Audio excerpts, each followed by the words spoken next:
Good morning class. आज हम exercise 14B का फर्स्ट क्वेश्चन कर रहे हैं। ये आपको एक चित्र दे रखा है, व्रत दे रखा है, ठीक है। इसमें PQ जो है ये इस व्रत की स्पर्श रेखा है, यानी पॉइंट पे टच कर रही है, ठीक है। आपको एंगल OPQ का मान बताना है। OPQ यानी ये वाला एंगल कितना है। तो देखिए स्टूडेंट्स, OPQ का मान 90 डिग्री होगा। क्यों? क्योंकि व्रत की त्रिज्या स्पर्श रेखा के लंबवत होती है। स्पर्श रेखा को त्रिज्या 90 डिग्री के एंगल पे टच करती है, ठीक है। अब ये एक्सरसाइज 14C के ट्रू एंड फॉल्स है। व्रत की कोई स्पर्श रेखा तथा स्पर्श बिंदु से खींची गई त्रिज्या एक दूसरे पर लंब होती है। अभी मैंने आपको ये प्रॉपर्टी कराई, ये सत्य है। किसी व्रत की छेदिका, कल कराया था ये, उस व्रत को दो से अधिक बिंदुओं में प्रतिच्छेद करती है। आप देखिए कोई भी लाइन अगर व्रत को टच कर रही है तो दो ही पॉइंट्स पे काट पाएगी, वो टच नहीं कर रही है, सॉरी, काटना यानी प्रतिच्छेद। तो यह असत्य हो गया। किसी व्रत की स्पर्श रेखा उस व्रत को केवल दो बिंदुओं पर प्रतिच्छेद करती है, असत्य है, क्योंकि स्पर्श रेखा कई पॉइंट्स पे टच करती है। व्रत के केंद्र से उसकी किसी जीवा पर खींचा गया लंब उस जीवा को समद्विभाजित करता है। ये प्रॉपर्टी हम पहले करा चुके हैं आपको, ये सत्य होगा। एक्सरसाइज 14C का ही क्वेश्चन नंबर 6 देखिए। ये एक चित्र दे रखा है जिसमें संकेंद्रीय व्रत है, यानी दोनों व्रत जो हैं ये, इनका केंद्र एक ही है। बड़े व्रत की एक जीवा AB छोटे व्रत की बिंदु P पर स्पर्श रेखा है, ठीक है। यहाँ पर स्पर्श रेखा छू रही है। क्या ये कहना सत्य होगा कि AB बिंदु P को समद्विभाजित करती है? हमको ये देखना है कि AB जो है P पॉइंट पर, बिंदु P पर समद्विभाजित होती है या नहीं। तो देखिए एंगल OPA और एंगल OPB ये 90 डिग्री होगा, क्योंकि व्रत के केंद्र से किसी जीवा पर डाला गया लंब जीवा को समद्विभाजित करता है। ये प्रॉपर्टी है। देयरफॉर बिंदु P जीवा AB को समद्विभाजित करता है। ओके स्टूडेंट्स, अब हम नेक्स्ट चैप्टर 15 स्टार्ट करेंगे, संख्यांकी। चैप्टर 15 देखिए। एक विद्यालय में, संख्यांकी की 15 एक्सरसाइज है। एक विद्यालय में, क्लास लिख देती हूँ मैं आपकी, 7 अध्यापकों की आयु दे रखी है, ठीक है। आंकड़ों की माध्यिका ज्ञात करनी है। तो माध्यिका कैसे ज्ञात होगी? पहले आंकड़ों को आरोही क्रम में लगाइए। आरोही का मतलब होता है छोटे से बड़े की ओर। तो मैंने आरोही क्रम में लगाया। सबसे छोटा कौन सा है? 23, उससे बड़ा है 25, उससे बड़ा है 30। ऐसे करते करते ये 57 तक आए।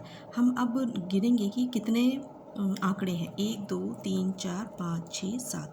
तो जब आंकड़ों की संख्या जो है विषम होती है, यानी ऑड नंबर होता है, यानी 2 से डिवाइड ना होने वाला नंबर होता है, तो माध्यिका जो होती है वो n+1/2वें पद का मान होता है। अब देखिए कैसे करेंगे।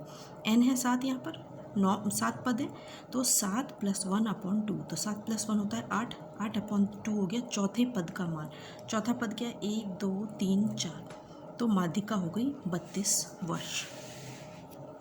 अब क्वेश्चन नंबर 2 में देखिए। कक्षा 8 की बालिकाओं की ऊंचाई दे रखी है, ठीक है।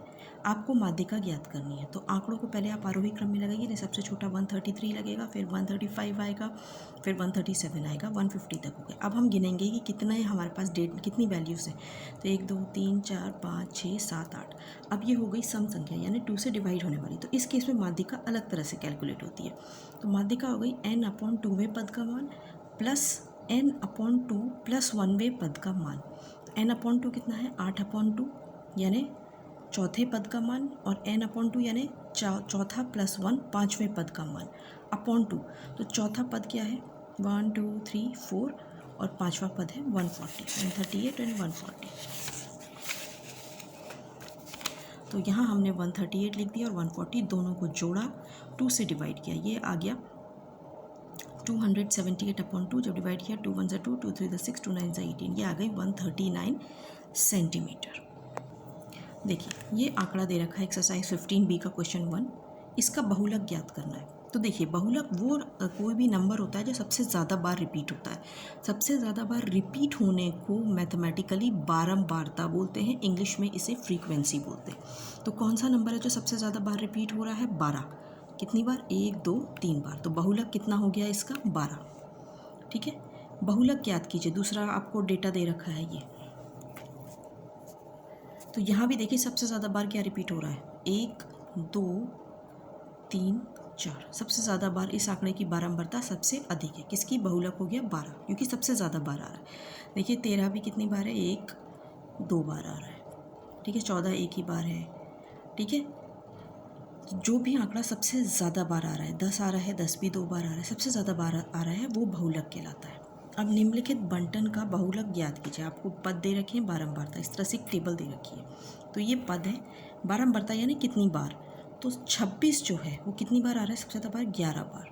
तो बहुलक है 26। क्योंकि बिकॉज का साइन है, क्योंकि का बारंबारता सबसे अधिक कितनी है? 11 है। Okay students, so this was all for today. ये आपका पूरा काम है आज का, इसे फेयर कॉपी में कर लीजिएगा। कोई डाउट्स हो तो मुझे पूछिए, आगे के क्वेश्चंस नेक्स्ट क्लास में भेजूँगी। Have a nice day.